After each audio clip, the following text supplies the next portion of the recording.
Good evening to all our guests who have joined us for this celebration of marketing excellence in the Indian industry. I am Amar Zaman, your host for the evening, and I welcome you all to the National Marketing Excellence Conference and Awards 2022.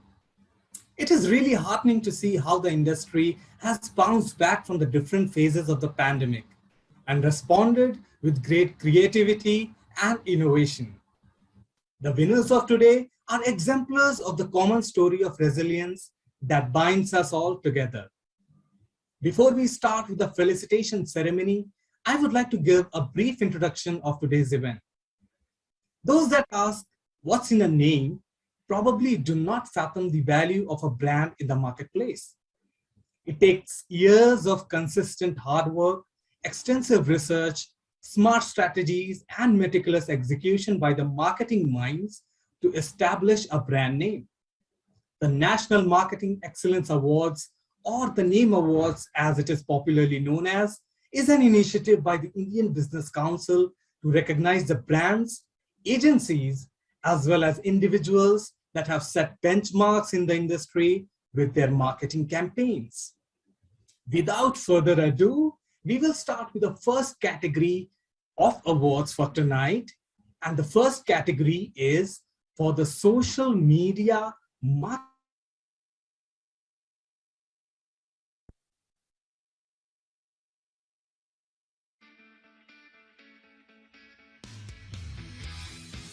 The first award in this category is for the best cross-platform campaign B2C. And this award goes to Star Sports IPL 2021.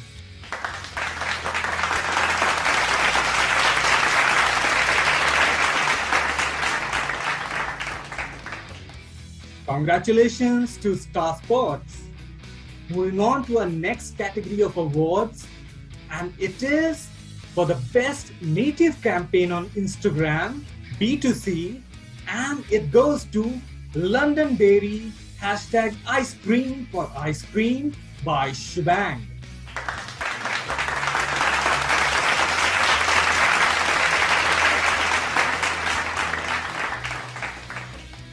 Many congratulations to Team Shebang.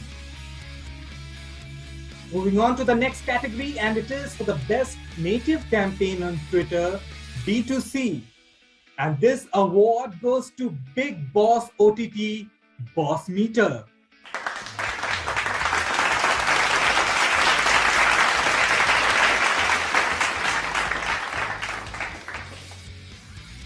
Moving on now to the next category, and it is for the best social media campaign creativity B2C. And this award is backed by Columbia Pacific Communities hashtag Miss Santa.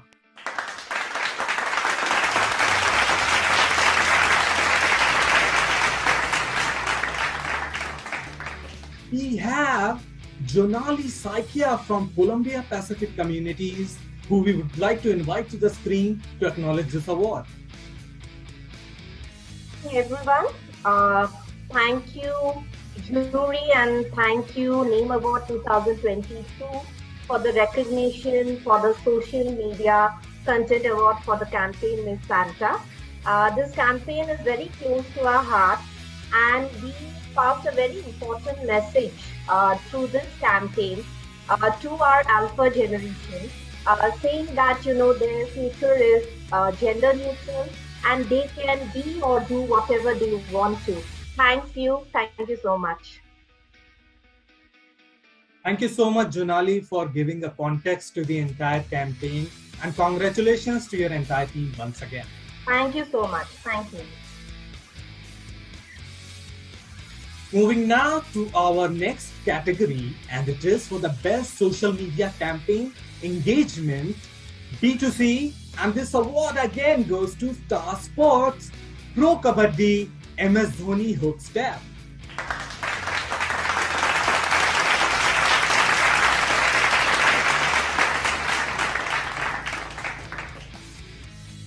Moving on now to our next category of awards, and it is for the best social media campaign overall B2C, and this award goes to Big Boss OTT Integrated Marketing Campaign.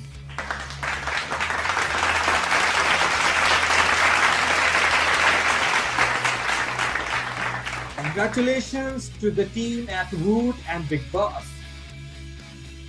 Moving on now to the next category, and it is for the best social media campaign performance B2C.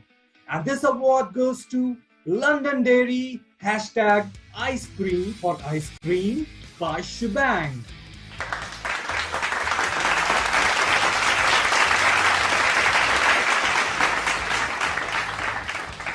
Congratulations once again to everybody at Team Shebang. Our next category of awards is the traditional marketing. And the first award that we have in this category is the best field marketing. And this award goes to Z News marketing campaign Canter Activity.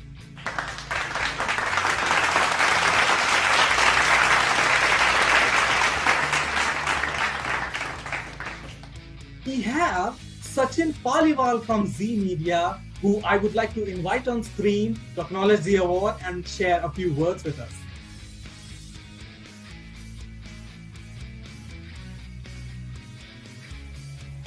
Sachin, can you start your mic and camera?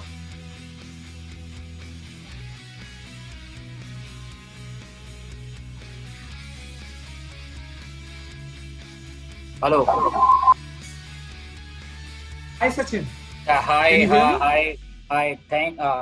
So Akhilesh also come with me. Akhilesh was also part of this activity. I would like to thank jury and my entire team.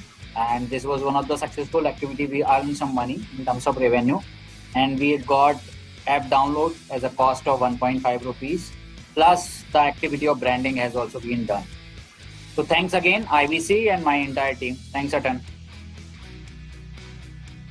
That's really great, Sachin. Thanks for sharing the insights into this campaign, and congratulations to the entire team at Z Media. Thank you. Moving on now to another category, and it is the best 360-degree marketing campaign B2C, and this award goes to Skin in the Game by Motilal Oswal.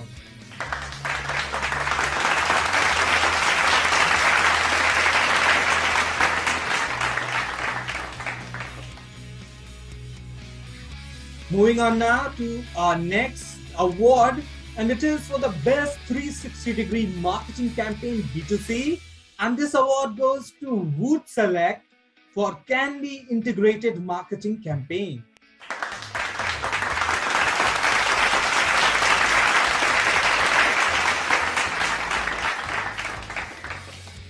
Congratulations to Woot Select and Candy.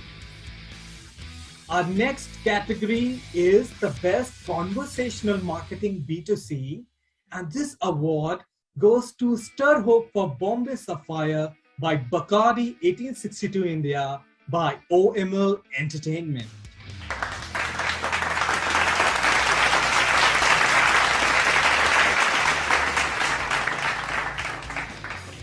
Many congratulations to the teams at Bombay Sapphire, Bacardi 1862 and OML Entertainment.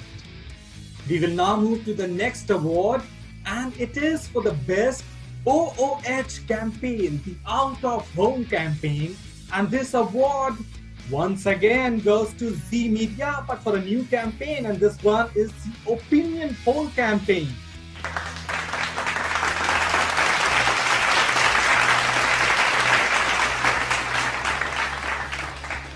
Do we have someone from Z Media who would like to come and speak and acknowledge this award?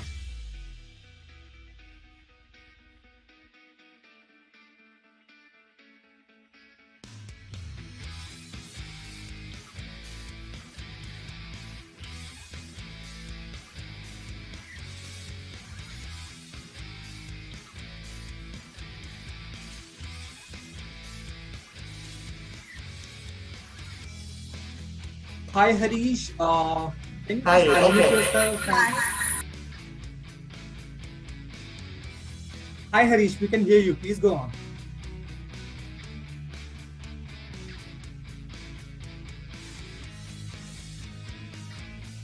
Ahana, can you unmute the system? Okay. Can you hear us?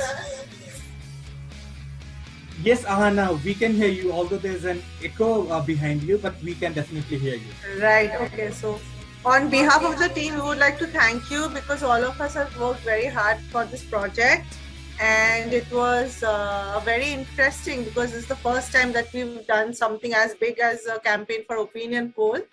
So yeah, we had a blast doing it and it was very visible. We did some innovative hoardings, which is unheard of because of the seriousness of this campaign.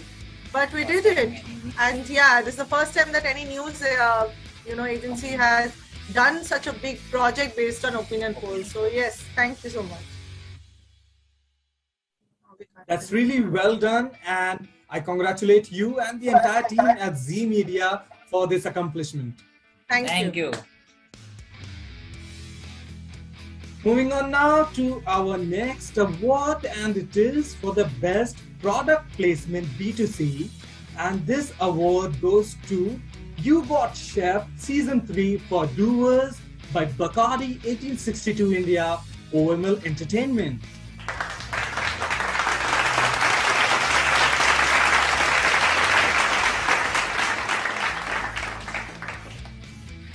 Many congratulations to the teams at Doers, Bacardi 1862 and OML Entertainment. With that, we move to our next award, and it is for the best traditional marketing. And who do we have again? It's Z Media. Z Media Opinion Poll Campaign.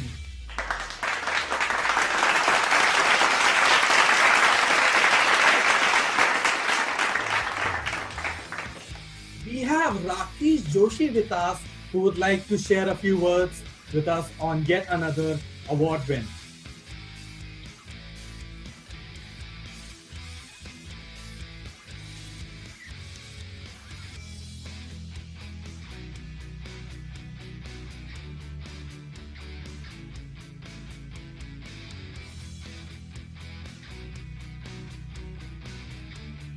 Rakesh, can you hear me?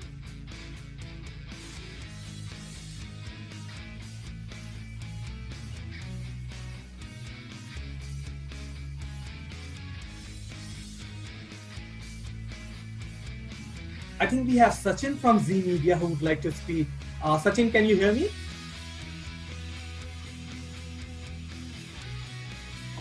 Hello, are we audible? Yes, you are. Hello. Yes. Yeah, are we Yes. audible now? Yes, very much. Okay. Great. We just want to thank the jury for choosing us as the winner. It really feels good when your efforts are recognized. It's a complete team effort, and just as Anna said, that it's one of a kind type of campaign we did. It was the biggest campaign in the history of entire media, the kind of the scale we achieved. So we would like to thank jury once again for recognizing this effort. Biggest campaign in history, and definitely showing in the awards and the results that you are achieving. Many congratulations to the entire team once again on all the hard work and the victories that you have been getting. Moving on now to the next award, rather the category of awards, and it is for the content marketing. And the first award in this category is for best content in a digital campaign B2C. And this award goes to You Got Chef Season 3 for Doers by Bacardi 1862 India OML Entertainment.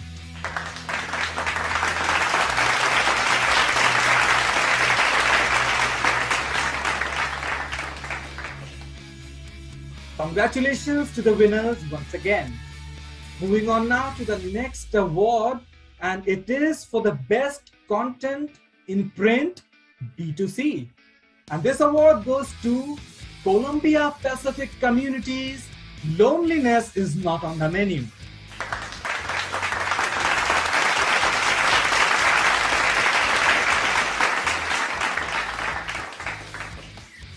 have Rahul Raheja from Columbia Pacific Communities who would like to share a few words with us.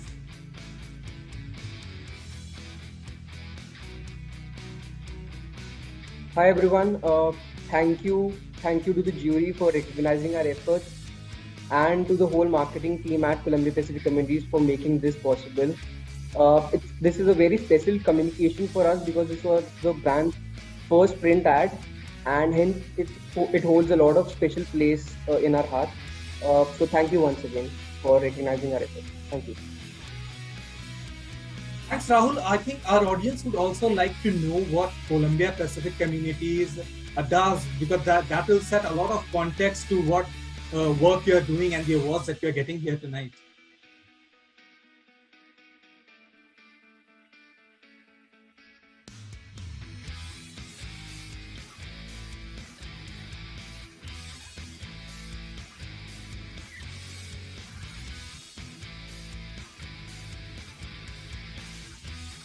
Hi Rahul, can you hear me?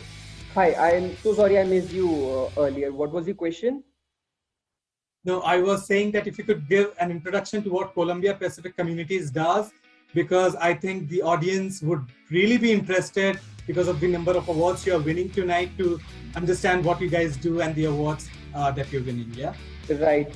So Columbia Pacific Community is into the business of senior living communities. We build service apartments for seniors. This is one of a kind category and product in the country.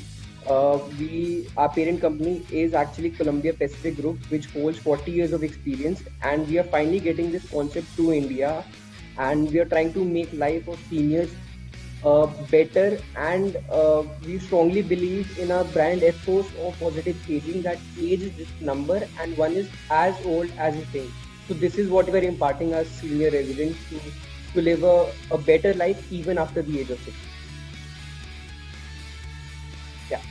That's a very noble cause Columbia Pacific Communities is working for, and a very well-deserved award, I would say. Thanks so much. Moving now to the next category of awards, and it is for the best video content B2C. And this award goes to National Geographic, Your Lens.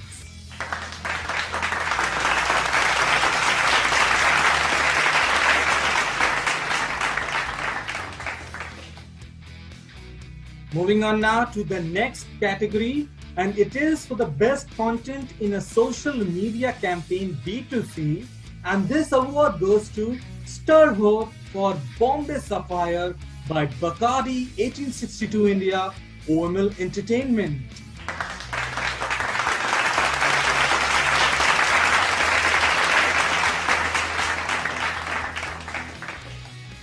Congratulations once again to the winning teams here. Our next category is for Digital Marketing Awards, and the first award in this category is for Best Acquisition Marketing Online and B2C. And this award goes to Ashirvad MG and SRC Ata, Full Funnel Customer Acquisition Strategy on Amazon by Performance.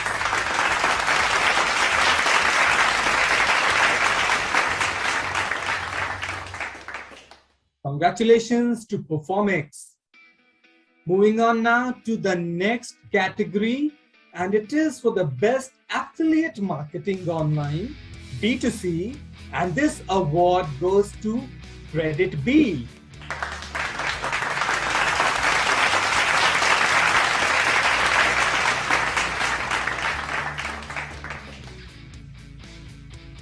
Moving on now to the next category, and it is the best digital brand strategy B2C, and this award goes to Big Boss OTT Integrated Marketing Campaign by Voot Viacom team.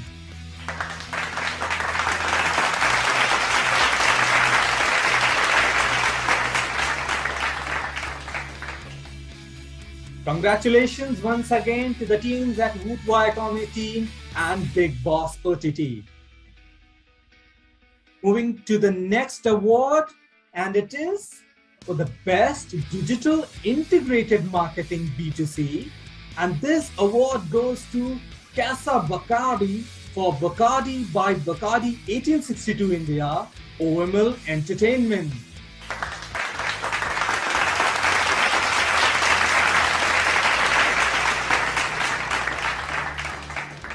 Have with us Zoya DeCosta from the winning team who would like to acknowledge the award and share a few words with us.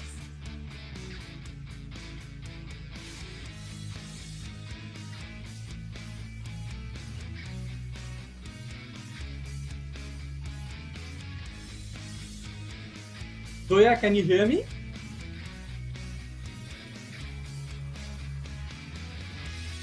Zoya, can you unmute your system and put on the camera?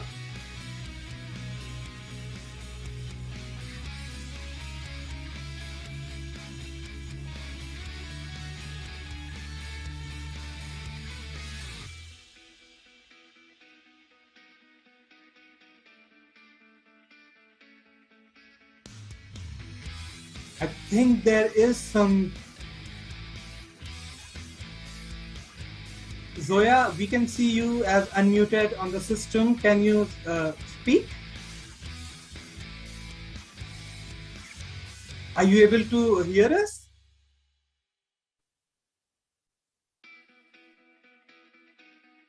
I think Zoya is facing some technical issues there. So we'll move on to the next award, and the next award is for the best digital integrated marketing B2C. And this award once again goes to Big Boss OTT Integrated Marketing Campaign by Woot Viacom 18.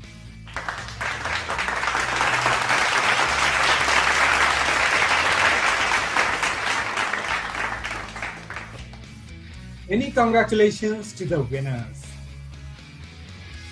Moving now to the next award, and it is for the best digital marketing campaign creativity B2C. And this award goes to Star Sports Pro Kabaddi AR game.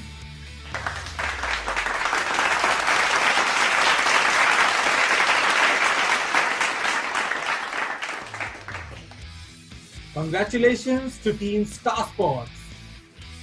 Moving now to the next award, and it is for the best digital marketing campaign creativity B2C, and this award goes to Bingo, the story of Acha Aloo by Team Pumpkin.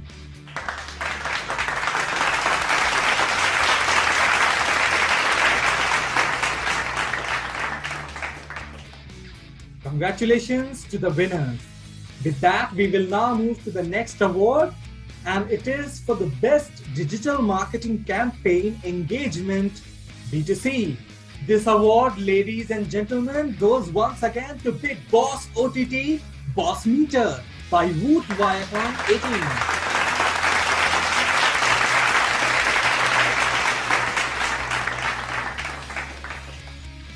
We shall now move to the next award, and it is for the best digital marketing campaign overall B2B.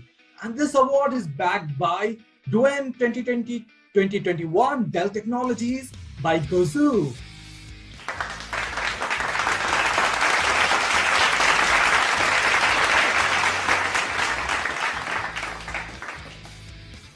With that, we move to the next award, and it is for the best digital marketing campaign overall B2B. And this award goes to Forbes, the Bold Club by Kohler.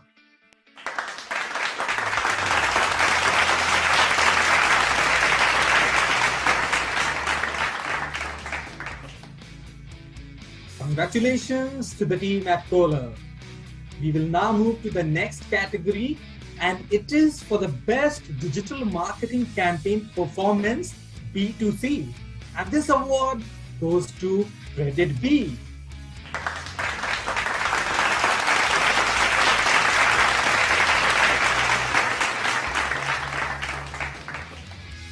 Congratulations to the team at Credit B. We will now move to the next award, and it is for the best display marketing B2C. And this award goes to ITC eStore, aiming for D2C dominance with best use of digital media by performance.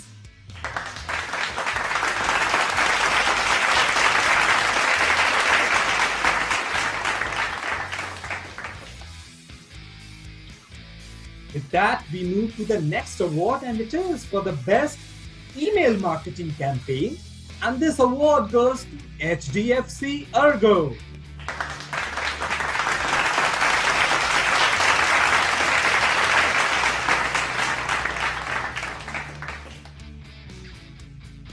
And next subcategory is the best experiential marketing B2C. And this award goes to Casa Bacardi for Bacardi by Bacardi 1862 India, OML Entertainment.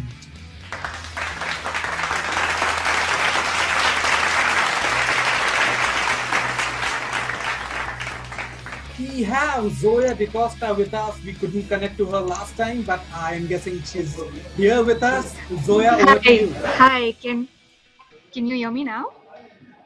Yes, Zoya, we can hear you. Am I much audible? Oh, great.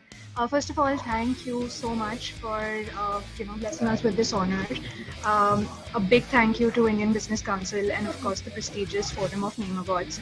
It's a great feeling because we're sharing the stage with a lot of other brands who are very prestigious, and it just gives us just the power to want to do great work. Thank you. Thank you so much, Zoya, and congratulations to you on this win. Thanks a ton. Thank you. We now move to the next award, and it is for the best influencer marketing B2C. And this award goes to Plan Smart with Ankur by Bharti AXA.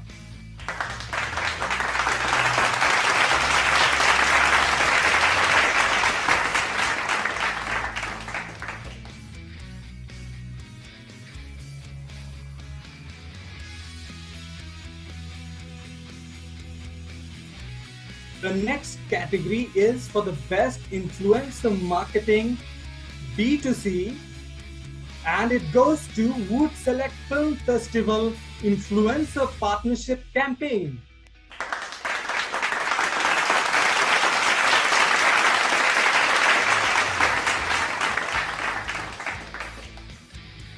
Congratulations to the teams at Wood Select and the agency that has worked on this campaign. With this, we now come to the end of part one of the awards felicitation for tonight's program. And on the other side, we will have a panel discussion, which I'm sure everybody is really looking forward to. But between us, there is a 30-minute break. So we will see you for the panel discussion at 5:30 p.m. sharp. Thanks for connecting.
Good evening, everyone, and thanks for connecting back at the National Marketing Excellence NaME Awards and Conference 2022.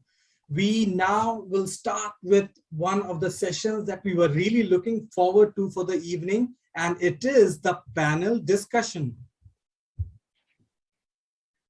And for this panel, the topic is revisiting the basics of marketing as a concept as we transcend from the physical to the digital and to the meta world. And in this panel, we will be discussing about how we can redefine the scope and relevance of the 4 Ps of the marketing mix in today's day and age. And in the age of analytics and AI, how will marketing be driven by numbers and whether there is a scope for marketers' instincts in times to come. And also we will explore if the individuals or influencers have become larger than strategic competencies and content quality, the go-to mediums channels for B2C vis-a-vis B2B firms, and last but not the least, what does the metaverse hold for brand marketers? And we have a very eminent panel with us for this panel discussion. We will start with our first speaker, who is Piyali Dasgupta, Senior Vice President Marketing for Columbia Pacific Communities. She will also be moderating the panel. Piyali Dasgupta is a multi-award winning marketing and communication leader with over 15 years of cross-category experience across media, e-commerce, retail, and real estate. Her past stints include Myntra, Amazon, the Times of India, and Publicis Group, and she is currently Senior Vice President Marketing at Columbia Pacific Communities, India's largest senior living community operators. She has been awarded the DMA CMO Trailblazer 2021, Woot Viacom 18 India's Best Marketeers 2021, Women Marketer of the Year 2020, and so many more awards. She is also the recipient of the Content Marketing Summit Award, awarded to the top 10 content marketers in APAC. Moving on now to our next speaker, and he is Amit Purohit, Vice President and Head of Digital Business with Aditya Birla Sun Life. Mr. Amit Purohit is the business head of Pan-India Digital Business for Aditya Birla Sun Life Mutual Fund.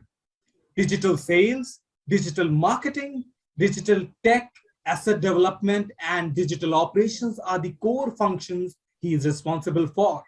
He revamped the digital assets with many first in the industry features, including UI and UX changes, customer journey, definitions, day-to-day operations.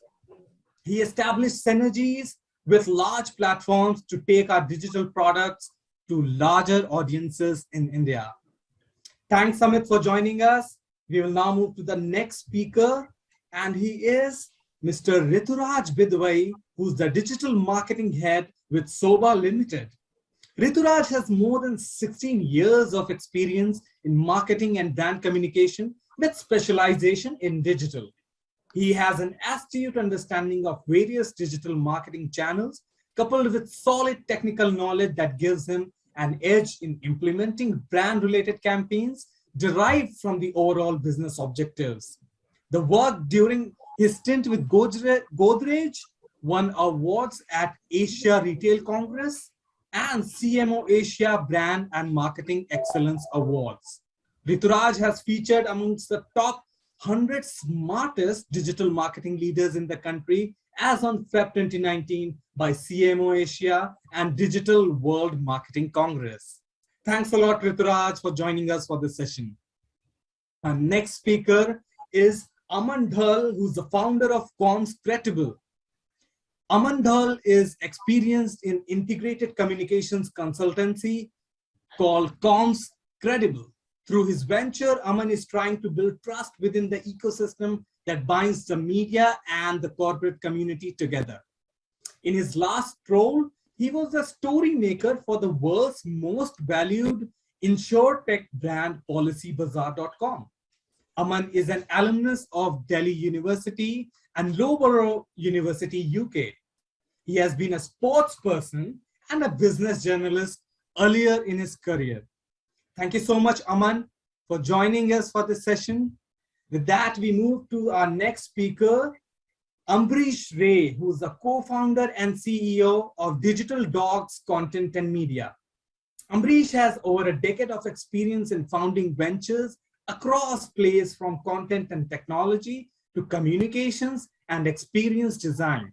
He has led multifunctional teams and driven deliveries and solutions for businesses in global and national markets, ranging across categories like banking, insurance, and financial services, CPG and consumer durable, fashion and lifestyle, technology, and media, among others. He is an active investor and mentor across startups and startup nurturing ecosystems, and has invested, been on board, and driven both leadership as well as management teams across firms in areas like food tech, content marketing, and strategy consultants, among others. Thank you so much, Ambrish, for joining us. Thanks to all the speakers for agreeing to be part of this wonderful panel discussion. And I will now give it over to Piali, who will steer the session ahead. Thanks, Amar, for the wonderful introductions. I'd like to welcome all the panelists. Thank you so much for making time for this and joining us this evening for what I feel is going to be quite an interesting and engaging conversation. I also do hope that everybody that's joined us today found time on a busy Friday evening, take something away from it, and we hope to make this as interesting and interactive as possible. With that, I'm going to get into the topic that we're discussing today, which is really the changing dynamics of marketing. And obviously, it's no secret that marketing has seen a sea of change in the last decade, but I think the change has been seismic in the last 2 years of the pandemic, and digital transformation being one of the key levers of change. So I think that one of the things that all of us as marketers are sort of grappling with is to really understand and determine what the relevance of the 4 Ps of marketing that we were taught in college and in university is today. Because in many ways, I think the 4 Ps have changed. Today, people are saying that the 4 Ps are actually personalization, privacy, permission, platforms, right? So I want to understand, maybe I'll start with you, Amit, on what do you think is the scope and the relevance of the 4 Ps of marketing today? Yeah, can you hear me? Yes, I can. Yeah, I think it is a very pertinent question, and for all of us marketeers and business colleagues, I think it always kind of throws open, a window of opportunity, saying that what do you do with these 4 Ps, and how, especially since last 1.5 to 2 years, how things have changed. So in my mind, I believe customers are now even more pushing all of us in terms of moving to the next level of innovation and making the products or services to the businesses that we all are into kind of making it available to them all across them. So I think if you see from 4 Ps, how do I kind of in a way contextually place them, so from first P is place. So from place, things have moved to presence. Like nobody would have thought before 2 years that the grocery shipping will be done and expected by the customers in the time span of 10 minutes. People have started delivering groceries. Such a difficult category in 10 minutes flat. So I think from placement, I think things have moved to presence. Like you are omnipresent in that sense, and how deeply entrenched some of these platforms have made themselves available. Like what appears to the customer is hardly maybe 1 or 2%. What goes behind it is 90-95% in terms of the hard work. So I believe from one of the 4 P, which is place, it has moved to presence. The other P is price. So price has moved from price to perceived value. Like what do you derive out of a product? So it is not only pure price, but it is price plus plus. So plus plus is the value. Like if I get a thing in a 10-minute, and if I get a thing in an hour, I think perceived value in minds of the customer is kind of different. Obviously, things have moved over a period of time. If you ask me products, I mean, products was there maybe when we did our MBAs. Product is a product, but now the products have moved to contextual products. Like, the product which makes sense to me, does it make sense to somebody else next door? Or, for me also at a particular point in time, like, the whole contextuality, saying something which was of value to me maybe 2 hours back, now maybe the value has gone up suddenly so high, or the value has gone down. So the whole, the whole contextuality part in terms of how do you, using a lot of, and data and the ability of churn the data, how do you make it even more contextual, even more, in time? That whole paradigm has kind of shifted, and people are perceiving, these kind of, values in a very, very different way in terms of, contextual product versus a normal product. So you can't fit a product which is, this thing, same product to the other guy, you can place it completely differently. So that is there, and maybe promotions is all of us know, it is gone to a level where it is completely hyper personalized. What you promote to me and what you promote to Amrish or Aman is going to be completely different. So the same product, in a hyper personalized way can completely change the way in terms of how do you hyper personalize play, and promote in a different way. So I see net a lot of things have changed, and at a time it appears to be challenging, but it is, if you see in a different way, it throws open a lot of opportunities in terms of how do you contextualize, hyper personalize, make it the moment where the guy needs it, and the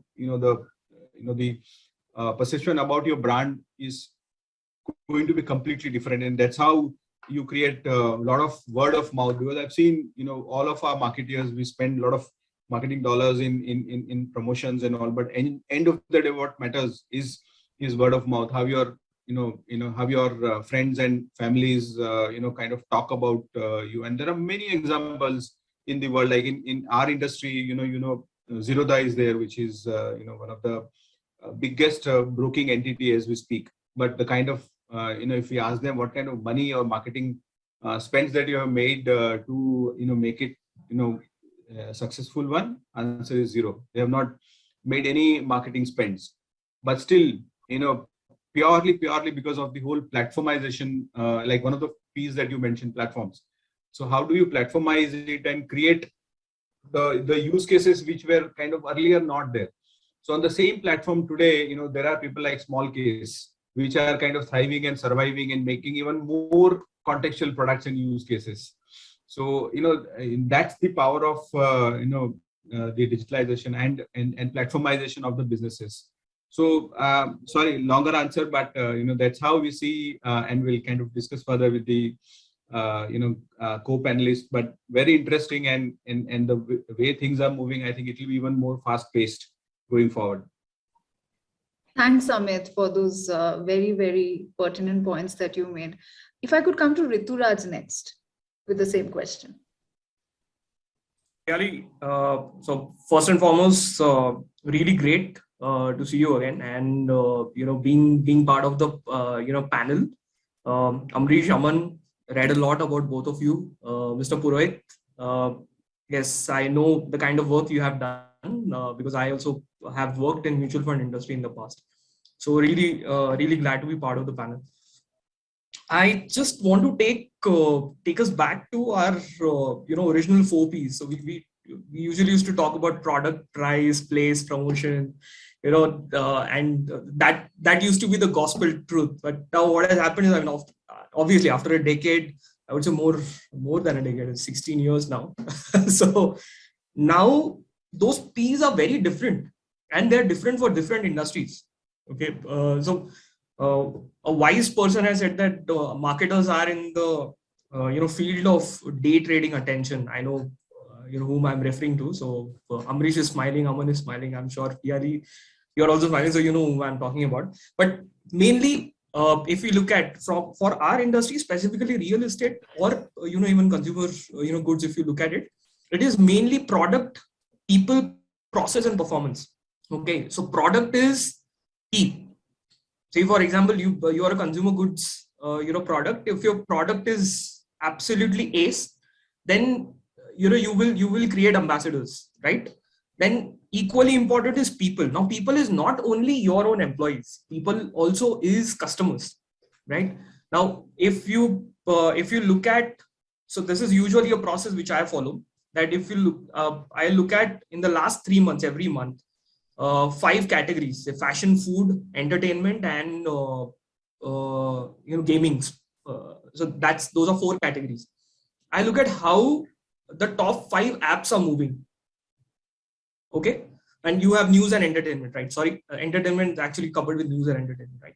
You look at these categories and you look at top 5 apps in each category and you put it, table by table. What will happen is there will be a trend that will emerge. It basically means attention is moving from one platform to another. Now that is what people is all about, because you need to actually understand where your customer's attention is moving. And obviously your employees are, key. No team is going to make it better if you're just going to work with 2 people. You need to have right kind of skill sets. You need to have right kind of knowledge base, in your team. So that is what really matters. And the next 2 is mainly operational. From an operational perspective, one is process, because you definitely don't want your operation to be people dependent. You would want it to be process oriented. So wherever possible, so there is a term called Kaizen. It comes from a term called Kairetsu, which is continuous improvement every day, right? So as a marketer, I look at our processes as improvement tools for our performance. Performance is the next, P. We are talking about performance day in, day out. Correct? World has moved towards performance marketing. We mainly, look at all the yardsticks from the perspective of how much is the cost per lead, how much is the impact on ROI, and that is what majorly gets looked upon. But what is also important is change your lens also.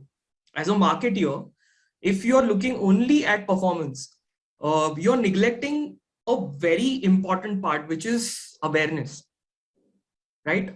How much amount of eyeballs, how much amount of chatter, how much amount of talk is there in the market about your product within the same product category and otherwise also, because that comes back to the brand in multifold ways, right? So I think we need to, from a performance perspective, we have to look at 2 different lenses. So one is your performance, which is mainly on ROI perspective.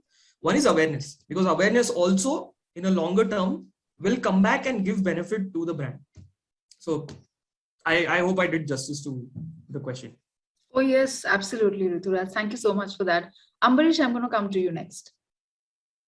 Well, actually, thanks a lot, for inviting me and making me a part of this. I'll just keep it very short, because I think with the seriously accomplished guys, we've got new perspectives on the P. My take actually is that the P's have not changed. It is still product, it is still promotion, it's still price, it's still placement.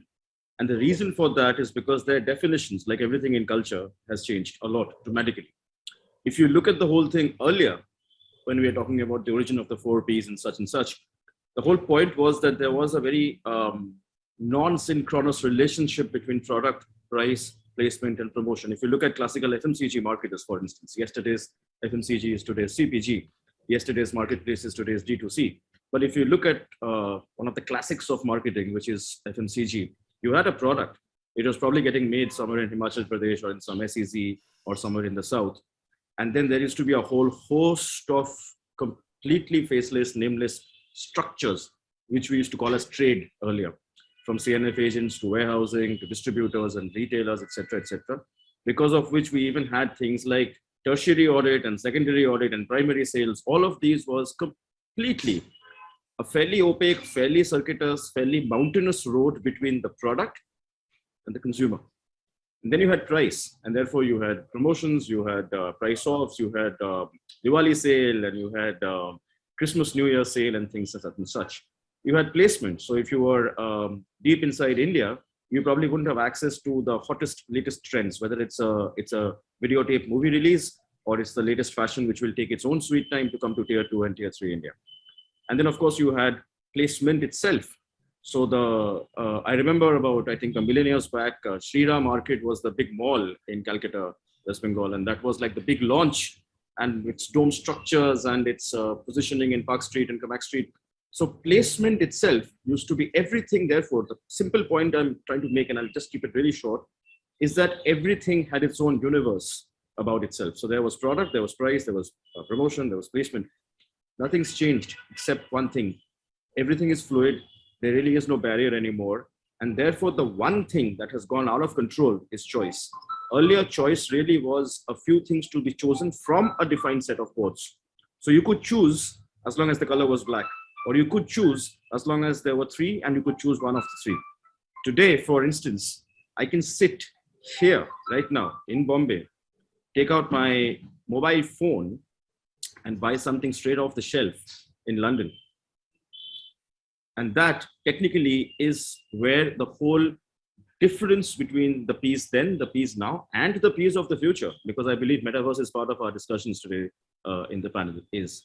But much like human behavior, much like the fundamentals of primitivity of human behavior, nothing really has changed except the fact that choice has become unlimited, undefined, and literally infinite, not in the number of products, but in everything that the consumer can do to have a relationship with a brand and not even a product. So I like to keep it short right now because I believe we have a lot more to discuss. But my fundamental takeaway is two. One, they really haven't changed. It is the 4 Ps, but it's gone through probably some 25 plastic surgeries between then and now. And second, choice, never before understood as what really choice is. We are Indians, we are coming out of a lot of closed economy, a lot of savings. My mother used to save the milk packets, right? Because it can become something else. My home in Calcutta, even the mattress still now has a whole lot of plastic packets and brown paper bags because they can come of use later. We come from a culture like that. Maybe our kids don't, but we do. We are a transition generation. But choice now is infinite. It is not finite picks from a choice set, but infinite. These two things, I think, are dramatically altering the entire landscape of the entire marketing universe. That's it. Thanks, Ambarish. So Ambarish is saying nothing's changed. Aman, I want to know from you, what do you have to say about this? Some very interesting observations made by all of you. I think I agree with somewhere Ambarish. The fundamentals haven't changed much. Obviously, I think the war today for marketing is how to catch the attention of the target audience. There are so many things for a consumer. We on a daily basis have so many distractions today. So how do you ensure that you are able to reach out to your target audience? And I think that's where I feel on the top of these 4, S matters, which is a story matters. So basically, I feel that today it's become very, very important that your overall brand purpose is somewhere integrating when you are marketing. Basically, your story is integrating very well in your performance, as well as the larger brand purpose that you are trying to drive on the long-term basis. So I feel, my observation is that I think it will become even more important that the story that's being brewed is, much more integrating into your daily performance metrics. So that's my, 2 pence. Again, I think, you look at Zerodha, for example, it's a great story, right? And I think their marketing is content, right? Their marketing is somewhere the PR that they're doing, the value that, the time value that these founders or otherwise people are giving to create that narrative. So I think in a way, they might be not spending that buck from a platform distribution perspective, but definitely there is a time value which is being spent by people. And I think they've done a phenomenal job. And again, I think that's like a choice, how they've gone about choosing their distribution, the platform, and they've chosen. So yeah, These are my 2 pence on the topic. Great. Thanks, Aman. My next question, I'm going to start with you now, and we'll go back, to Mr. Purohit. My next question really is about the eternal juggle of the left brain and the right brain in marketing that I think, all of us have sort of known marketing to be. But I think in the last couple of years with marketing automation gaining more and more prominence, I think marketing has become tremendously data-driven, right? And what I want to really understand is what, according to you, are some of the pitfalls of becoming obsessively data-driven? Because ultimately, who you're marketing to is a human being. You are marketing to a person, and behind every data point that you have is a person, right? And also, I think a subset of that question is going to be, how do you really ensure that, in this data obsessed environment that we sort of operate in, we still let creativity thrive?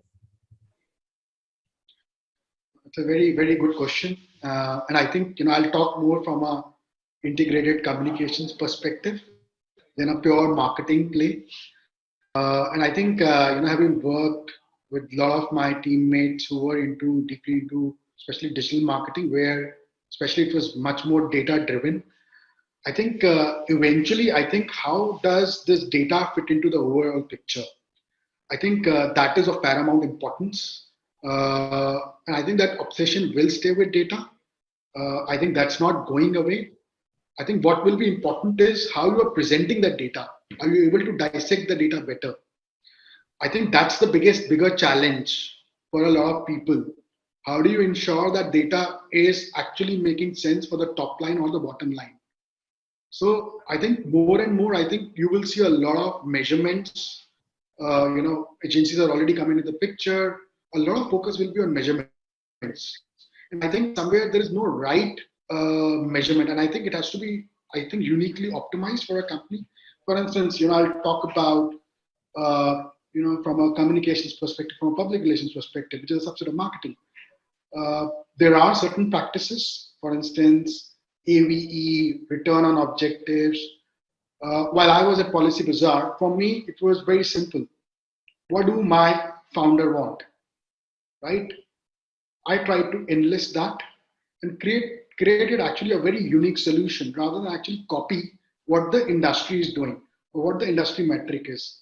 See, the idea is, the founder or the CEO knows best how he wants to or she wants to shape the organization.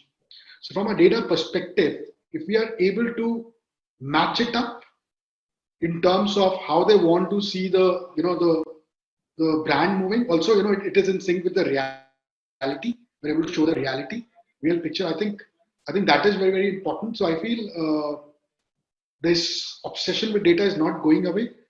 How do you monitor and measure this data and integrate it for, outcome based, which are the outcomes that your CXO or the founders are seeking? I think that is critical. Now, there is no right or wrong there. There is no right or wrong there because while you might look at from a very different prism, that data, the person at the top might have a very, very different view on that. Thanks, Aman. Ambarish, do you want to go next? Yes, I would actually love to do that because I think data is something that is on everybody's mind today. I don't know, you guys might feel I just don't like change, but again, I would suggest a simple point of view. We really haven't changed as much in terms of how much we love to attract and collect data. Even 100 years back, data that says or that said that this particular place has 20 people and that particular place has 100 people, or this particular house has 20 guests and that particular house has 50 guests, would have yielded some kind of information. My point is not about data. My point is what we do with it. And therefore, I will not theorize too much because at Digital Dogs, we have something that we call the data sciences approach, where we try to create a 4-point segmentation. We start with D, that is data.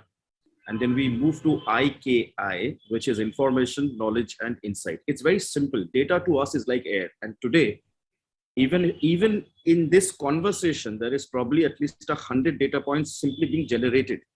We leave footprints everywhere, whether we like it or we don't like it. We don't even know exactly what kind of permissions we're giving to all the apps we're loading. So data is literally like air. It's for everyone.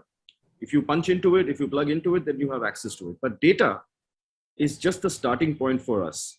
The next step is information, which actually is less accessible because as we move up the curve, it becomes more bespoke. The third step is knowledge. And the last step is insight, which is the last I. So decisions, actions, strategies, any kind of plans and programs that are made for the last I or the K or the second I or the D will have their own consequences. That does not mean that strategies based on data is less in quality than strategies made on insights. It just means the way we like to believe is that you need an entire matrix for it. Today, by default, the word performance, especially for marketers who are leading brands more active in the digital space, performance purely means metrics like how many click-throughs, how many conversions, what is my ROAS, and so on and so forth. Literally, performance is not that. And I think this point was being made just now about the fact that what about the eyeballs? What about the awareness? What about the engagement? What about the depth of the relationship? So strategies made on D, I, K, and I, and at which point any one of the four squares or quadrants, as you will, takes precedence, or the relationship between data, information, knowledge, and insight is probably a more holistic way of looking at it, because we can create insights and knowledge. Earlier, data was also available. The access to that has been digitized and therefore made more accessible. Decisions based on data can suddenly change dramatically overnight with a change in the tracking policy and the cookies, for instance. Whereas decisions based on insights are a little bit more insulated than the randomized movement of one behemoth. So to sum up, very simply put, there is nothing wrong with data, but data by itself, fighting alone in the darkness by itself, is not a good way to look at it in terms of approach to marketing. Understandably, marketers have a serious amount of pressure because data has its own truth.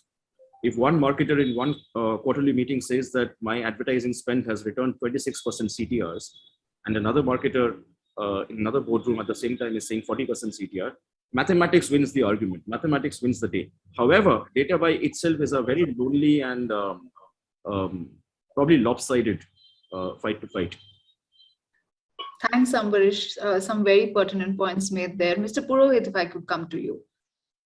Yeah, I'll keep it very short, this thing, but I think what I believe is data, has to be, it is in whose hands, like, whether, the execution of the data in terms of what you do with the data, because like everyone else is saying, including Amrish and Aman and this thing also, there's no dearth of data. Now, the point is, it is in whose hands and what do you do with the data? So it could be in the hand of marketers, it could be in the hands of sales colleagues, and it could be in the hands of someone else in the organization. So that actually kind of makes the huge difference in terms of it is in whose hands. So what I'm trying to mean is, data is kind of residing somewhere. How do you give access to the last mile to execute hyper-personalized campaigns? Do I enable the last mile to start executing hyper-personalized campaigns without any glitches or without any complexity? So suppose I do an email and WhatsApp and SMS campaign. There are multiple ways. One is send one message to all customers, 7 million customers in one go. That is one way of doing. The other way is, can I create smaller cohorts and give this power of creating the cohorts in the simplest way? To the last mile, the junior most, sales and marketing guy, and say, you are now empowered to start using it, and creating smaller cohorts of maybe 10,000 customers, 5,000 customers who make sense and who are likely to get converted. Because end of the day, the second point which I was coming to is, data is one thing, using of the data is the second thing. The third thing and the most important thing is, what does that derive back home for the businesses? Does it bring value to the enterprise? Does it bring value to the organization? Because no matter what, you can do maybe 1,000 slices and dices, but end of the day, if doesn't kind of convert into numbers and doesn't convert into the sales conversion, then eventually you don't realize, and then even the whole kind of value of churning the data out kind of goes down. So it has to be a mix of practicality and the mix of the usage and the last mile empowerment.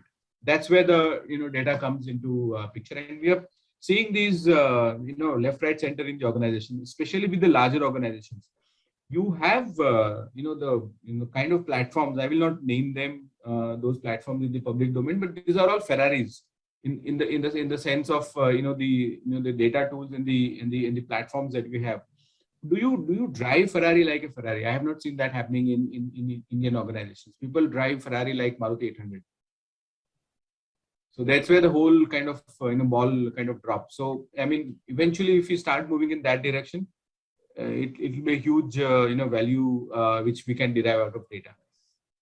Thanks. Thank you, Mr. Purohit. Rituraj, your views on this? I have only 2 points: insights and actionable intelligence. Okay, I think Amrish touched upon this. Aman touched upon this. Data was always there. All right. Data has always been there. And what Mr. Purohit talked about is data in the hands of right kind of people. Right. If data is there in the hand of a marketer, we need to know what kind of insight needs to be derived and what kind of actionable intelligence has to be, looked upon to take right kind of decisions. See, ultimately, it's gonna come down to decision making. What kind of decisions you're making, whether it is related to ROI of yesterday or ROAS of today, it is mainly going to be about cause and effect. You understand what is the problem. You're trying to figure out insights and what kind of actionable intelligence you get. So you will come up with a solution for that problem, and that's what data does. That's the beauty of it. So data in itself alone is just confusing. With insights and actionable intelligence, it is the most beautiful story that you can weave, and the one which actually has an impact on very important performance factors for an organization. Let it be your top line or bottom line. I think that is what data is. That is what data does, and I think instead of just like Mr. Purohit said, that Ferrari is driven like Maruti 800 here. So it is responsibility of a marketer to know that, okay, it is a Maruti 800. Do I need a WagonR or do I need a BMW? So I think that is what it is. I resonate so much with everything that all of you said, and I think particularly the point that sometimes data can be confusing because we are looking at overwhelming amount of data as marketers, and I think that sometimes it's probably important for organizations to focus on what we like to call the North Star metric, which is really the most important metric that all our energies should be focused on as an organization, and ask ourselves what is that one thing that I really should be caring about, because otherwise it's just an overwhelming amount of noise. I'm going to move on to my next question, and I'm going to probably this time start with Ruturaj. Brands today are really all about instant gratification, right? I mean, it is about sort of reaching that message to the customer, and reaching that customer many times over, and then of course expecting returns from it. But what is the price that brands pay for instant gratification, and how can brands sustain their performance over a period of time? Brand building obviously is a long-term commitment. No brand is built overnight, and I think this is something that more than marketers, I think the leadership needs to be sort of aligned with. And therefore the question of what's the price that sometimes brands pay for instant gratification? Brands need to be aware in which space they want to be in. Okay, so in the classic marketing parlance, we talk about quadrants. Which quadrant do you want to be, right? And whether you want to be on top of the mind kind of quadrant, or you want to be in the consideration set quadrant. These two are very different things. Top of the mind means that as soon as that category is stated, you will immediately think about that brand. Whereas consideration set means there will be 3 other brands with you. Okay.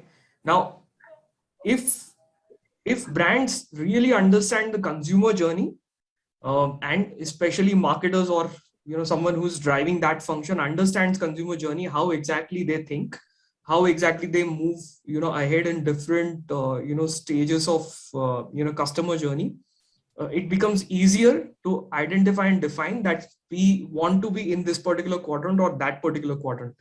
Instant gratification is okay in some cases, in certain brands, in certain categories. That can't be a norm through and through, because you have to look at overall from a function perspective how profitable that activity is, keeping in mind the larger picture, right? If you're just going to be involved in that instant gratification aspect of things all the time, then all your KPIs will go for a toss.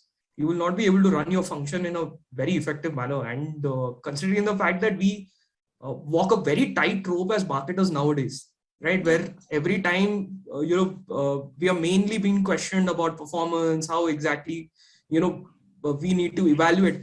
Again, I will go back to the same aspect. We have to look at the lens through which we are looking at that activity. You can't look at a performance marketing activity with an awareness lens. You can't look at an awareness activity through a performance marketing lens. There is a difference. So, I mean, that it's very clear. You need to be clear as a marketer, as a brand, and the top management has to be aligned that this is the quadrant we want to be in. Instant gratification all the time is not going to work. Thank you, Rituraj. Mr. Purohit. So, I think, our industry I can speak about, instant gratification is actually working exactly opposite to what it should be working like. We are in the investment industry where you take money from investors in good faith and keep it, for a longer duration of time, for it to grow. Now, in the age of 10-minute grocery and in the age of instant gratification, people do want their money also to grow instantaneously. That's why you see 10 million crypto accounts being opened in a flat, 6-8 months time, and there is no regulation around it. After that, also, people open crypto accounts in the lure that I will make a quick buck out of it, and then how the market kind of fluctuates in that particular category. So for us, it is becoming in a way kind of challenging, but at the same time, opportunities are there for all of us in terms of how do you make the understanding that much more crisper and easier for the folks, saying that in the age of instant gratification, there are some things which you need to be a little more patient, and rather than timing the overall market, like you see these days, obviously we know all the reasons also why markets are fluctuating, including international crisis and all that, but the way it kind of goes down, like in a day we see 1,000-point swing very easily. So how do you keep calm in that, and rather than timing the market, like when should I invest and when should I come out? I think the overall stretch in which you're part of the investment life, it makes all the sense. So specifically for the younger generation, it is becoming kind of a difficult this thing, so challenge definitely is there, but that's why there are the cooler minds and the sounder minds which are kind of working and kind of keeping the nerves of the end investors calmer. And that's why you see, I don't know, just for understanding of a broader this thing, the way FIIs are selling in the market and the way DIIs are buying, the domestic institutional investors are buying, like this is all on one side we can say people are kind of getting instant gratification, but the other side, if you see the SIP book size, crazy 11,000 crore gets pumped into every month by the same generation, by the same population, by the same millennials and Gen Zs. They are also a bigger part of the pie as we speak. So the same population has fortunately started putting money into serious long-term investments. So good for all of us, and this generation, we kind of take them completely wrong. in terms of, we feel that, they are in the game of, quick buck and all that, but these are very smart generation. They are maybe smarter than us. And by definition, by evolution, then they need to be smarter than us, right? And they are behaving very nicely. They are they've started planning very, very early on. Like, today, if you see the guy who is coming out of college, is starting his first SIP without somebody kind of reaching out to him. So these are positive signs, and I see, them improving going forward. So hopefully, this will change, and the inertia of Indians, parking their money in the bank for no reason, will change very soon. So I'll encourage all of you also to start, not parking your money in bank and, putting where it makes a little more sense. I'm doing a selfish sales pitch, but, it is good for the larger masses also. Thank you. So some investment, advice from Mr. Purohit there. Aman, if I could come to you next. I think, you asked a question, what price brands pay for instant gratification. I think if you look at instant gratification, usually that is sought when a brand is being launched. That gratification helps them set the foundation, helps them get the eyeballs, helps them create that buzz, that pull in the ecosystem. So usually people who are more confident about their product are the ones who go for instant gratification. If you are not ready in terms of your product and you are not able to anticipate the load that's going to come on the back end, I think that is where brands pay a price, losing the trust of the consumers. Now, again, it could be a launch of a startup or a brand. It could be also an older brand launching a new product. They are obviously much more wiser. They are much more matured. So they have seen all these things through. And again, I think instant gratification will stay as a strategy. I don't think brands who are matured or who have their heads sorted in terms of their expectations or they're able to do better planning will lose out. But yes, again, if that planning is not in place, they can easily lose a lot of customers. And also, I've seen in a lot of brand cases, I don't want to name them. I've seen a lot of products because of a blitz of marketing or comms, acquiring a lot of customers, and these same customers then basically uninstalling those apps or like completely switching off. And these brands then have a much more bigger challenge in getting those customers back. So I think instant gratification can work beautifully if you are sorted more. Also, like things like moment marketing, right? That is again creating a lot of buzz, but again that is different from instant gratification. I will say that's like you are jumping on a train and trying to get advantage and creating that little higher brand recall because of a current issue trending. So I think brands can definitely pay a price. It's like what happened with even a Maggie, right? You need to then spend even more dollars to get that customer back because they've lost their trust or they've not got what they wanted. So I think the price can be, if that thing doesn't work, it can be much more bigger spend on getting that customer back, or the chances are you're going to find your journey much more difficult to regain that customer. Thank you, Aman, for that. Ambarish. Listen, I'm going to say something which is probably going to sound very blasphemous and heretic. I don't think you guys will call me again ever, but I have a point of view on this. I don't think a single brand in the world, there is a single brand in the world that is an instant gratification brand. No brand in the world. Instant gratification is a description of products or services or behavior. If I want to have an instant coffee, I want to have an instant coffee. But if I want to have an instant coffee every single time in my life and I go to a brand called Nescafe, then the brand is not instant gratification. It is the deepest, most loyal brand for me as long as I live and breathe. Similarly, the whole point is there are brand marketers and there are products and service sales. And the two is a twin function. The reason why we don't have product marketers and brand sales is because a brand represents behaviors, products, and services. But it's larger than that. If I want a burger, it's instant gratification. But if I go every single time to McDonald's, then the brand is not instant gratification. In fact, Mr. Purohit touched upon something that that's actually a very, very important point, because I think the equity brands kind of taught India to expect 400% return in 6 months about 20 years back, because that time the whole point was to get people to jump onto the equity bandwagon. If people expect returns overnight and therefore they're opening crypto accounts, that's instant gratification, albeit misinformed. But if all of them end up opening a crypto account called Coinbase, then Coinbase is not an instant grat brand. It's actually succeeding in forming a relationship that is much deeper and longer than the behavior it is standing for a minute. So my take is very, very simple. There is no fight. There's no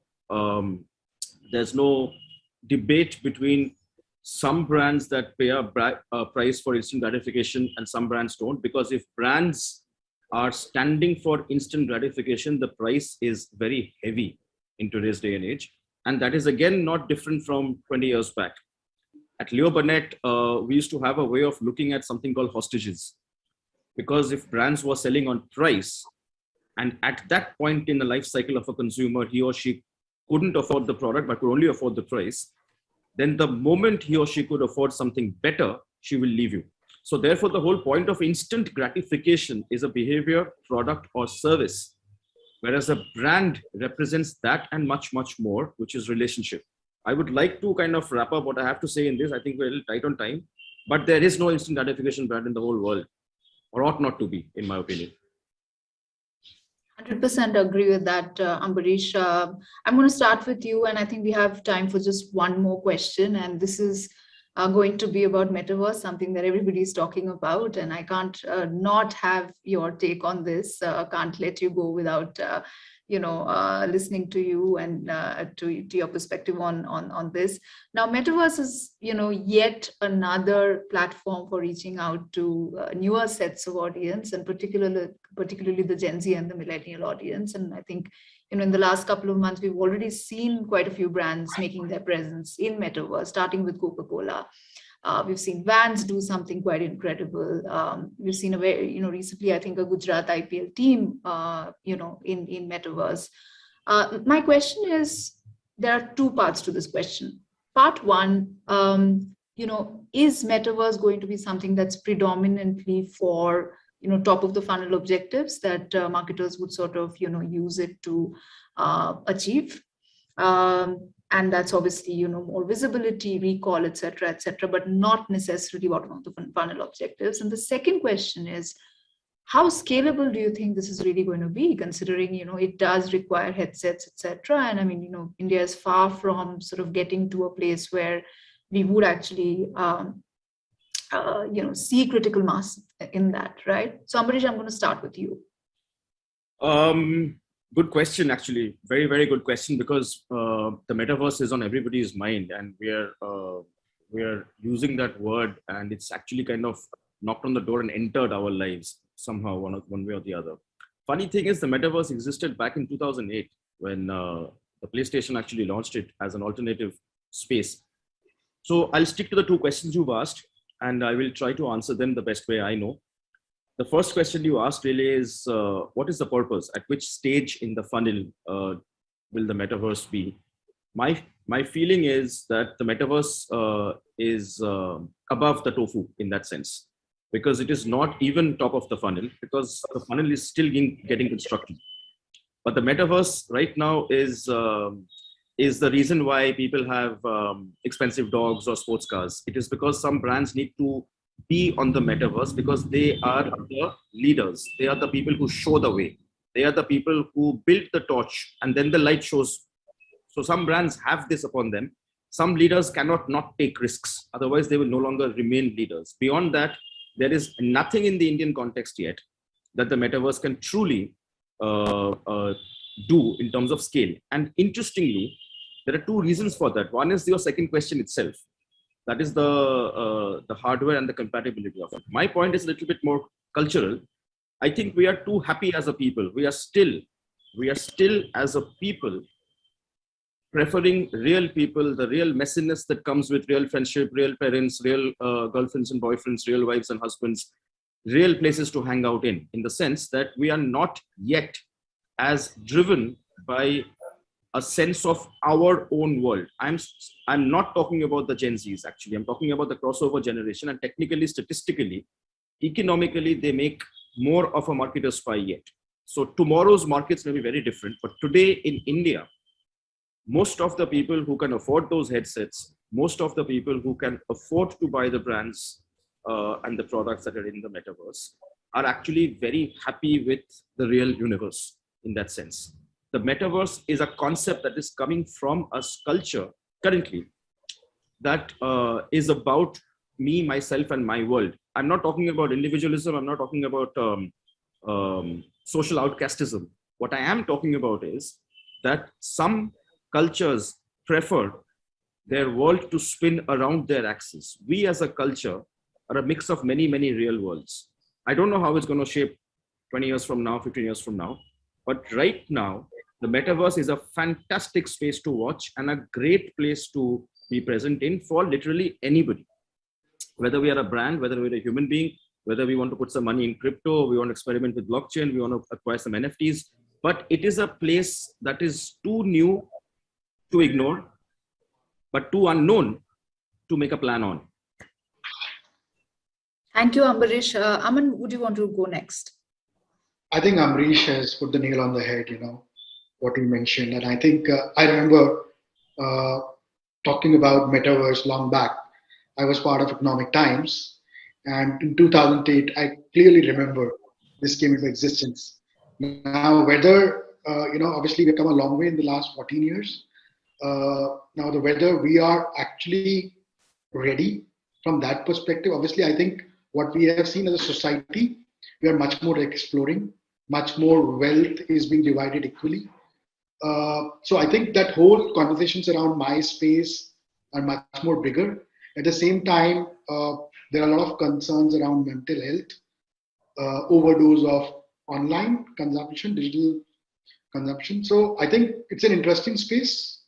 And again, I think Amrish mentioned everyone is trying to see what it has to offer. It will evolve.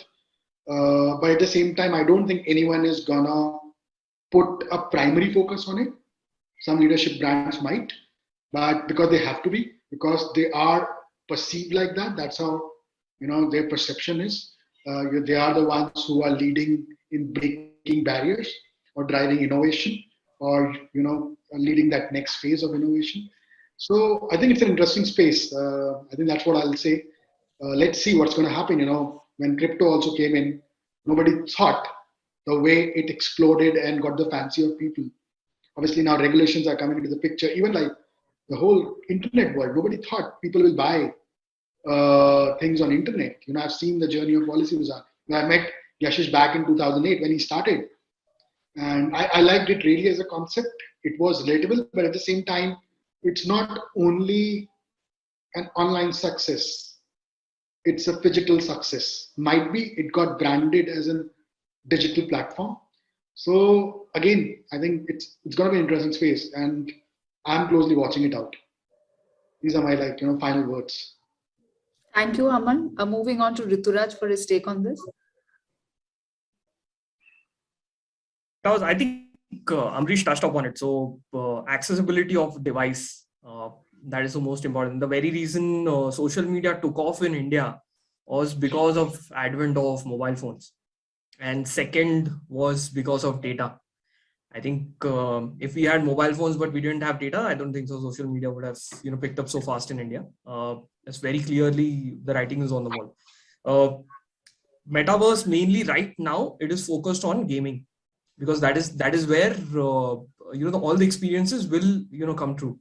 Facebook had launched the same concept as Facebook Spaces, a few years back. I remember it very clearly because I was watching this.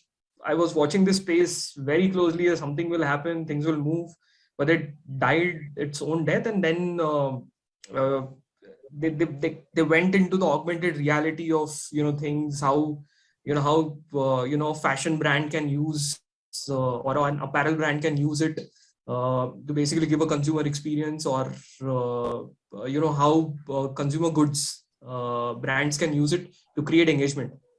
Okay. But what's going to be most important about metaverse is the real life usage of that specific technology. And that is entirely dependent on accessibility because it is limited by devices. So I think it's an interesting space to be. Though I would say that I'm going to be a spectator as of now. Just want to see how the needle is going to move. And as I said before, we are in the job of understanding where the attention is moving, and we are in the profession of day trading attention. So that's what I'm going to do. So wait and watch is the philosophy, and I'm going to move on to Mr. Purohit for his last words on metaverse. I'm sorry, but I'll have a diverse view than all of the speakers, because I think what we kind of thought about electric vehicles maybe 1 or 2 years back, is that it is appearing to be very far-fetched, and who will put those charging stations and all those things. We see all those things coming to reality very, very soon. You see all the way, the IOCL and Tata Power coming together, putting the charging stations, and you see so many Tata cars these days on the road, to be available and be charged at your home, or on the highways and all that. So I see this typically happens with the newer technology, that people view it in a different way, but what it turns out to be kind of a completely different. So as long as we see the metaverse as only a gaming experience, it will continue to be perceived that way. I see it completely differently. I see it a complete game changer in terms of how you kind of perceive products, how you buy products, how you visualize things, how you and the best thing is how you make those things available to the lower strata of the world. That is where I think we are kind of not able to kind of focus on, and see that things which were kind of are not available are going to be made available to that strata with the kind of experience which can then be given to that population. All these things like devices and all will in the beginning will play a role, but I see those things getting kind of changed and revolutionized very, very quickly. So I have a completely different take. I think it is a tech which has a very promising future. Very early days, but there are things that one will need to visualize and put their bets on. So I'm completely for it. So be it financial services, or be it the gaming, or be it some other experience, including buying houses. So I see life changing around metaverse very, very soon, and all of us can completely be surprised, because all the elements of metaverse playing are kind of there, like the kind of data speed, the use cases, all those things are the tech to code it. Everything is there apart from maybe few devices. So devices will come around, and it will play its own role. So I see it coming much sooner than all of us expect it to come to all of us. Thank you, Mr. Purohit, for that very interesting perspective. That does bring us to the end of this session. I really enjoyed moderating this panel, and I'd really like to thank all the panelists for making time for this, because I do feel that this has been a very, very engaging 1 hour. And now over to the organizers. I do not know if you have time for questions, but that's it from our end. Thank you so much.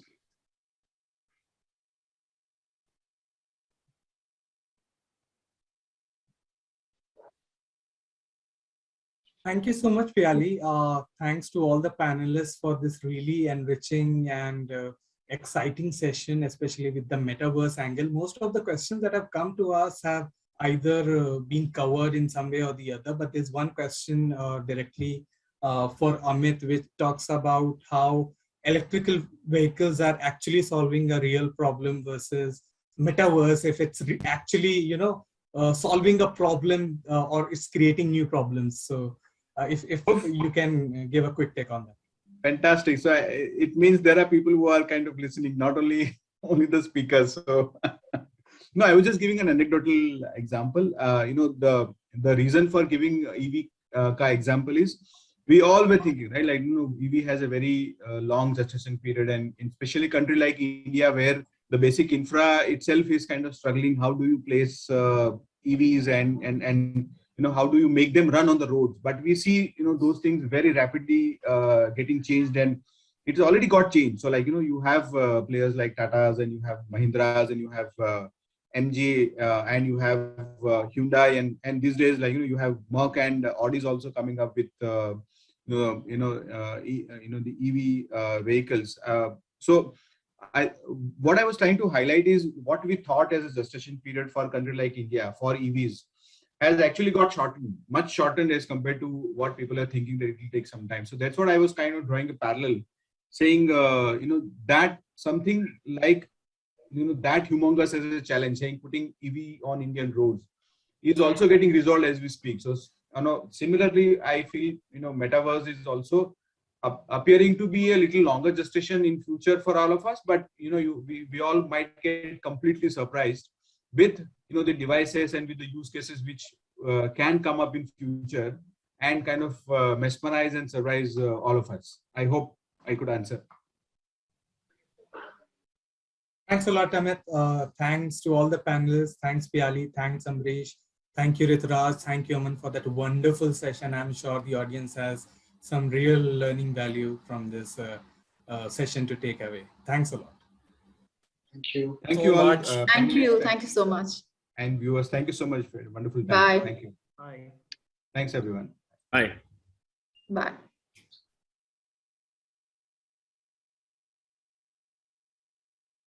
That was a very enriching and informative session and sets the roadmap for at least 10 years to come, especially with that discussion on metaverse. We will now resume with the awards felicitation ceremony. And the first award after the panel discussion is for the best low budget digital marketing B2C. And this award is won by London Dairy #Ice Cream for Ice Cream by Shebang.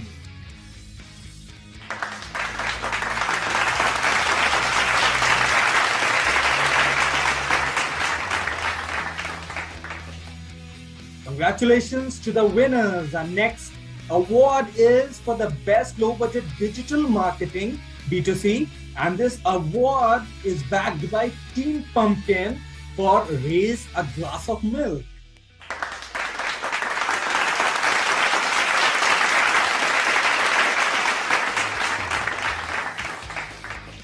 Congratulations to Team Pumpkin.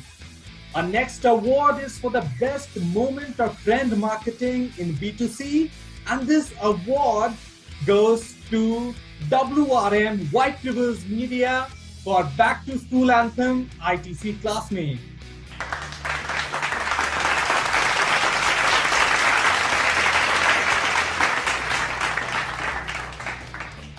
Many congratulations to the teams at White Rivers Media and ITC.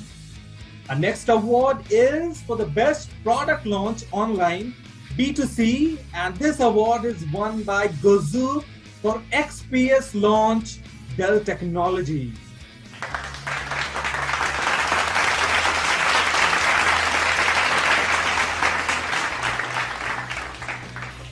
Many congratulations to Gozu and Dell. Our next award is for the best retargeting campaign B2C, and this award is won by Ashirvad MG and SRC ATA Full Funnel Customer Acquisition Strategy on Amazon by Performance.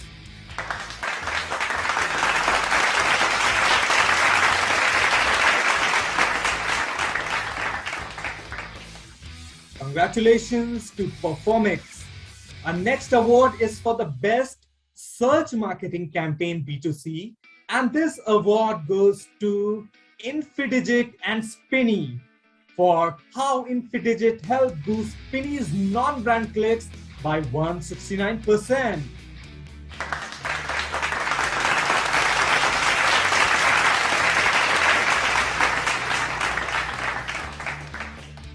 Congratulations to the teams at InfiDigit and Spinny. Moving on to the next award, and it is for the best tech-driven marketing B2B, and this award goes to HDFC Ergo.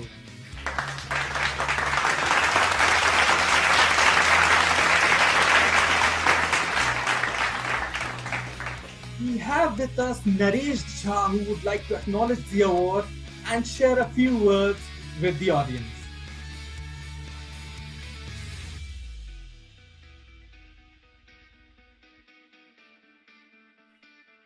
Okay, I guess Naresh is having some technical issues, which I hope will be resolved because there are so many more awards and categories to go. Let's move to the next award, and it is for the best tech-driven marketing B2C. And this award goes to Casa Bacardi for Bacardi by Bacardi 1862 India, OML Entertainment.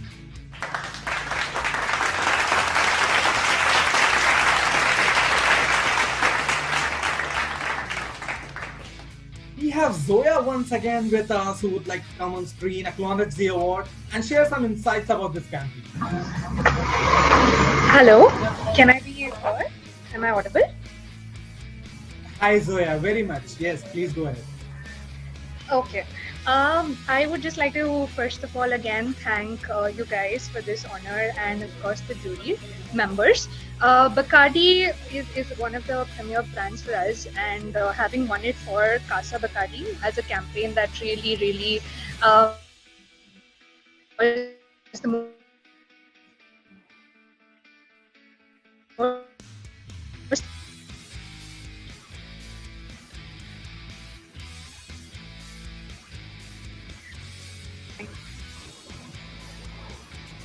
I think Zoya is facing some network issues at our end. There's some interruption there, but I'm hoping because there are many more awards to connect back with her again. Yeah, can you hear me?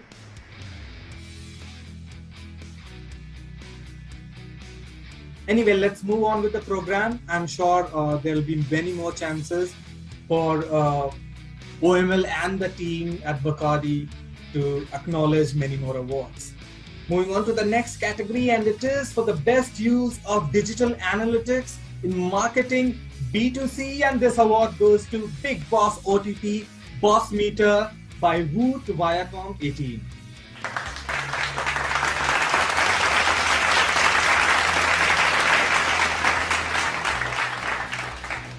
Congratulations to Team Woot Viacom 18 and Big Boss.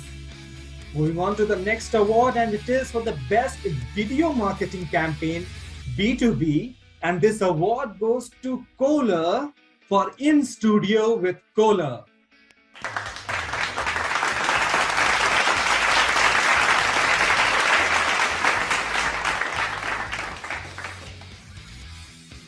The next award in this category is for the best video marketing campaign B2C, and this award goes to You Got Chefed Season 3 for Doers by Bacardi 1862 India, OML Entertainment.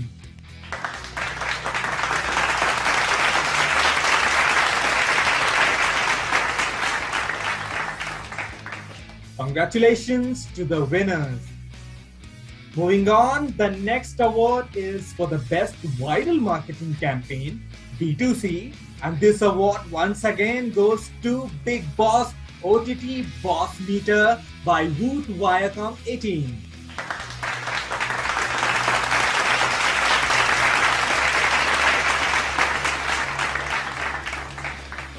Congratulations to the winners. And next award is for the best website marketing B2C, and this award goes to Gozu for Dell RM Webinars Integration, Dell Technologies.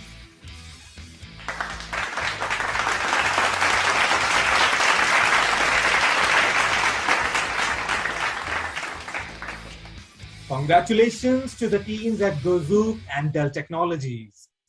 Moving on to the next award, and it is for the best website marketing B2C. And this award goes to ITC eStore, aiming for D2C dominance with best use of digital media by Performix.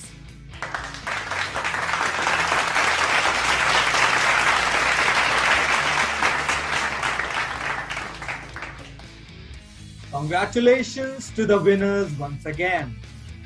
With that, we move to the next category of awards, and it is for sectoral marketing.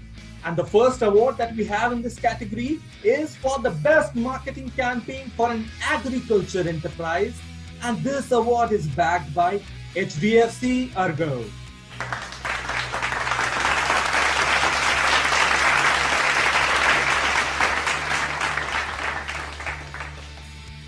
The next award is for the best marketing campaign by or for a banking enterprise, ATL. And this award goes to Investonomics by ICICIdirect.com and Content Advisory Group.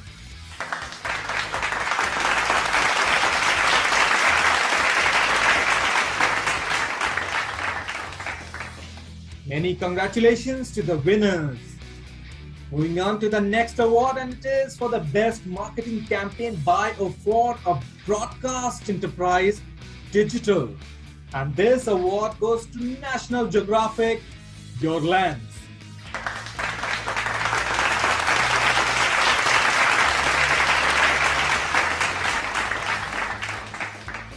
Congratulations to the team at National Geographic.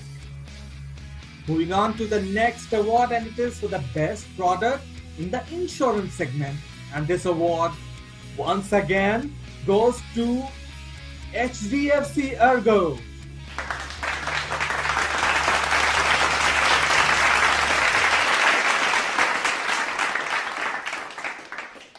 We have Vishal from HDFC Ergo, who we would like to invite to Screen Technology Award and share a few words for winning so many awards at NaME.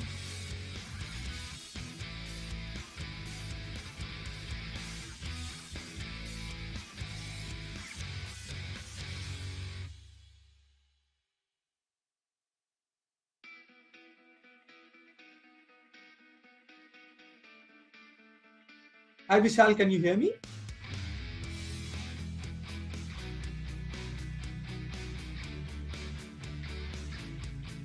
I think there is some issue at Vishal's end.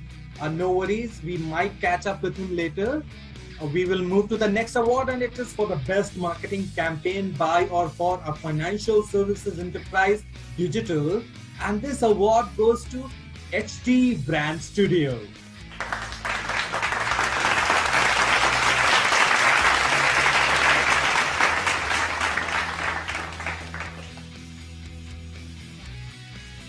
The next category is for the best marketing campaign by or for a food and beverages enterprise, digital. And this award goes to ITC eStore, aiming for D2C dominance with best use of digital media by Performix.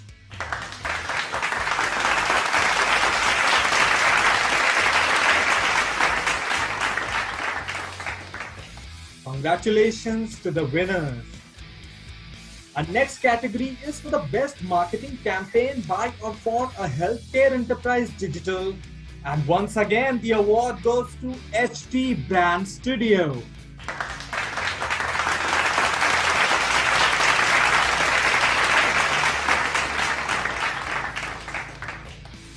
Many congratulations to Team HT. Moving on to the next award, and it is for the best marketing campaign by or for a real estate enterprise, digital. And this award goes to Columbia Pacific Communities, hashtag Signs of Love.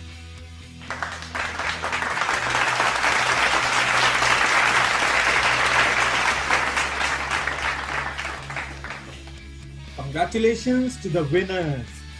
Our next award is for the best mobile app in the healthcare consultation market segment. And this award ladies and gentlemen, once again is backed by HDFC Argo.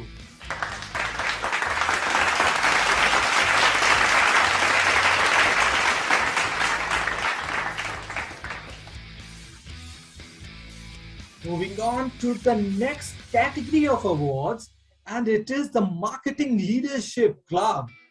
And the top 10 marketeers, young achievers for 2021 were Reshmi Menon, Zoya DeCosta, Bhanu Garg, Bhavik Sarkhedi, Tarun Batra, Pradeep Chopra, Saurav Jain, Prateek Shah, Jitendra Vaswani, and Prasant Naidu.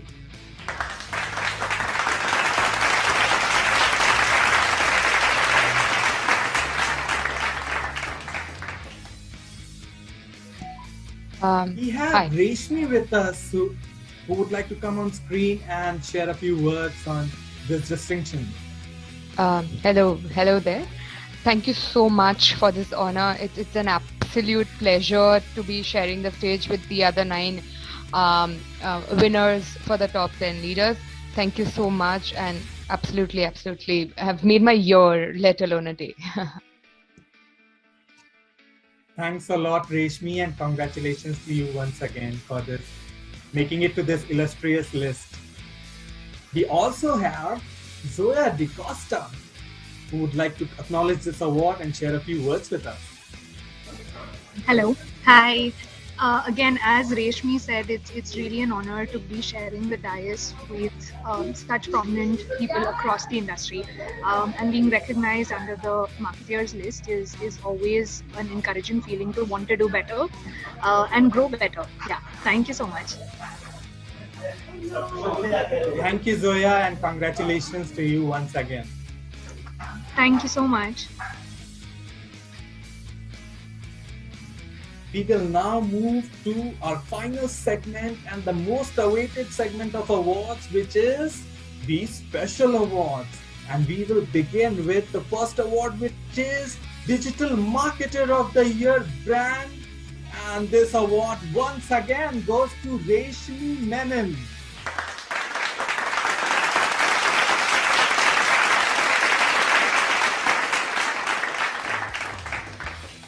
Reshmi, you'll have to come up again and say something. I mean, what do I say? Is it a brilliant year or a brilliant day? Thank you again. It's quite encouraging, and this is just helping me to raise my own bar and pushing me to grow further and further and set an example for the upcoming marketeers. Thank you so much. Thanks again. Thank you, Reshmi, and we are all very proud of you. Congratulations once again. Thank you. Moving on to the next award in the special awards category, and it is the Marketer of the Year brand. And this award goes to Ishan Bose from Credit B.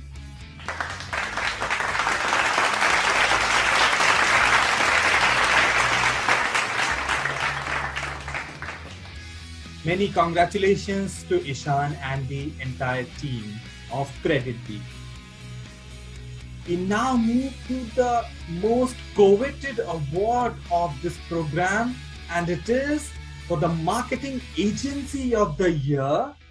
And this award, no guesses, because it goes to Bacardi 1862 India, OML Entertainment.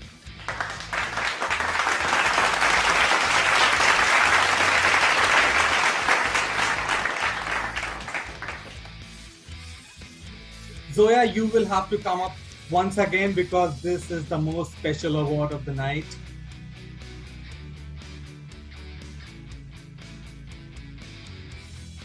Zoya, can you unmute because the thing is...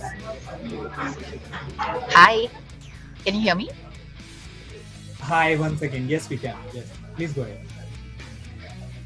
Yeah, thank you so much for this. This was a little unexpected for us.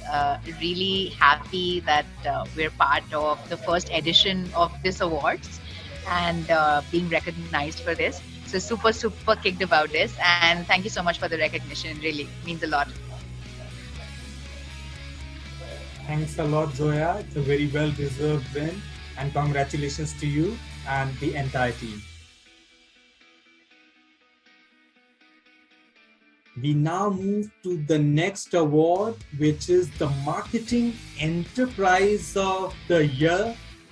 And this is also the last award of the evening, and this award goes to Woot Viacom 18 Digital Ventures.